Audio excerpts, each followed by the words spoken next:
পশ্চিমবঙ্গ তথা ভারতবর্ষের সমস্ত কৃষকদের জন্য আজকের ভিডিওটা অত্যন্ত গুরুত্বপূর্ণ, কারণ আমরা অনেকেই খবর পেয়ে গেছি যে 20 জুন অর্থাৎ আজ থেকে প্রধানমন্ত্রী কিষাণ সম্মান নিধির যে 6,000 টাকা অনুদান রয়েছে সেই টাকাটা আমাদের অ্যাকাউন্ট ক্রেডিট হবে আজকের থেকে।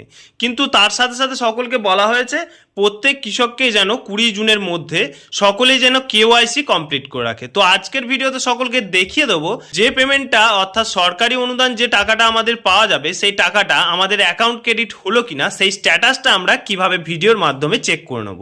তো সকলকেই মোবাইল অথবা কম্পিউটার থেকে যে পোর্টালে আসতে হবে সেই পোর্টালটা হচ্ছে pmkisan.gov.in। এই পোর্টালে আসার পর তোমরা এরকম একটা ইন্টারফেস দেখতে পাবে। একটু নিচের দিকে তোমরা গেলেই প্রধানমন্ত্রী কিষাণ সম্মান নিধির যে সমস্ত পোর্টালগুলো রয়েছে অর্থাৎ যে সমস্ত তোমাদের আপডেটগুলো রয়েছে সেগুলো তোমরা সব দেখতে পাবে। যেমন একটা new farmer registration, edit farmer registration, self registration, এখানে আপডেট মিসিং ইনফরমেশন, সমস্ত রকম পোর্টাল তোমরা দেখতে পাবে। এখানে একটা পোর্টাল রয়েছে নো ইওর স্ট্যাটাস। এই যে পোর্টালটা দেখতে পাচ্ছ এই পোর্টালটায় টাচ করবে। এই পোর্টালটায় টাচ করলে এরকম একটা ইন্টারফেস খুলবে। এবার প্রথমেই তোমাদেরকে জানিয়ে রাখি তোমাদের এখানে রেজিস্ট্রেশন নাম্বার চাই। এবার আমরা সকলেই বলবো যে রেজিস্ট্রেশন নাম্বার তো আমাদের কাছে নেই, কারণ আমরা আবেদনের পর তো রেজিস্ট্রেশন নাম্বার আমরা সংগ্রহ করে রাখিনি। তাই সকলের জন্য একটা সুবিধার জন্য এখানে রেজিস্ট্রেশন নাম্বারটা যাচাই করার জন্য বা দেখার জন্য একটা পোর্টাল চালু করা হয়েছে, যেখানে তোমাদের দেখতে পাবে নো ইওর রেজিস্ট্রেশন নাম্বার।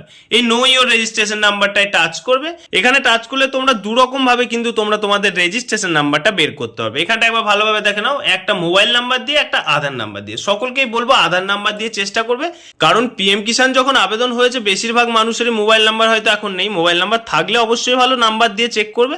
তো আমার কাছে আপাতত আধার নাম্বার রয়েছে, তাই আমরা আধার নাম্বারটা এখানে ইনপুট করে নেব এবং এই যে ক্যাপচাটা রয়েছে এই ক্যাপচাটা দেখে দেখে এখানে ফিল করব। ক্যাপচা ফিল হয়ে গেলে এই যে গেট ওটিপি অপশনটা দেখতে পাচ্ছ, গেট আধার ওটিপি, অর্থাৎ আধার কার্ডে তোমার যে মোবাইল নাম্বারটি লিঙ্ক রয়েছে সেই নাম্বারে একটা ওটিপি পাঠানো হবে। সেই ওটিপিটা আমাদেরকে এখানে বসাতে হবে। ক্যাপচা ফিল হয়ে যাওয়ার পর গেট আধার ওটিপি অপশানে টাচ করলে তোমার আধার কার্ডের সঙ্গে যে মোবাইল নাম্বারটা লিঙ্ক রয়েছে সেই নাম্বারে একটা ওটিপি পাঠানো হবে। সেই ওটিপিটা তোমরা দেখে দেখে এখানে ফিল করবে এবং এই যে গেট ডিটেলস রয়েছে এই গেট ডিটেলস অপশানটায় টাচ করবে। ওটিপিটা সাবমিট করার পরে এই ক্যাপচাটা দেখতে পাচ্ছ, এই ক্যাপচাটা কিন্তু রিফ্রেশ হয়ে যাবে। আবার নতুন ক্যাপচাটা কিন্তু তোমাদের এখানে সাবমিট করতে হবে। তারপরে কিন্তু তোমাদের গেট ডিটেলস অপশনটায় টাচ করতে হবে। গেট ডিটেলস অপশনে টাচ করলে এই যে তোমরা দেখতে পাচ্ছ রেজিস্ট্রেশন নাম্বার এবং এখানে ফার্মার নেম, অর্থাৎ এখানে কৃষকের নামটা দেওয়া হবে এবং এখানে তোমাদের রেজিস্ট্রেশন নাম্বারটা দেওয়া হবে। রেজিস্ট্রেশন নাম্বারটা তোমরা এখান থেকে কপি করে নেবে। রেজিস্ট্রেশন নাম্বার কপি হয়ে গেলে এই যে ব্যাক অপশন দেখতে পাচ্ছ এই ব্যাক অপশনে চলে আসবে। ব্যাক অপশনে চলে এলে তোমাদেরকে আবার সেই মেন পোর্টালে নিয়ে চলে আসা হবে এবং এখানে একটু নিচের দিকে গেলেই দেখতে পাবে নো ইওর স্ট্যাটাস। এই নো ইওর স্ট্যাটাস অপশনটায়